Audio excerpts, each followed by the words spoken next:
Voilà, résultat des supporters bourguignons à la fête. À Dijon, ils étaient 2000 au parc des expositions pour suivre la rencontre sur un écran géant dans une folle ambiance, comme l'ont constaté Christina Chiron et Dalila Iberaken.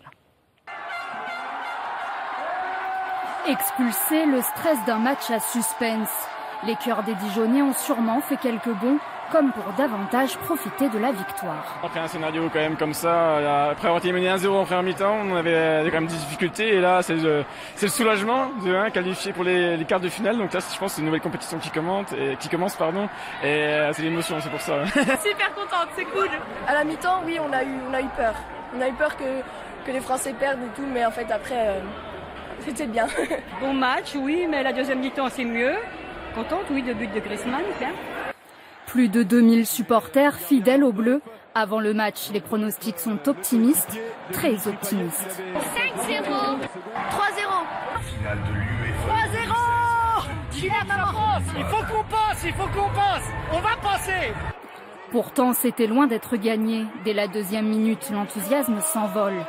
Visages inquiets, dépités, inutile de regarder le match pour comprendre que ça cloche à l'écran. Mais à la mi-temps, l'espoir est encore là.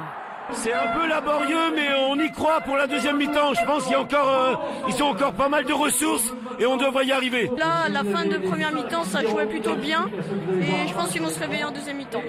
Ils ont raison. Soudain, à la 58e minute. Et quand ça vient de l'enfant du pays, Antoine Griezmann, le doublé est encore plus beau. La France qualifiée, il ne reste plus qu'à profiter. Pour les supporters les plus vaillants, la nuit va être longue.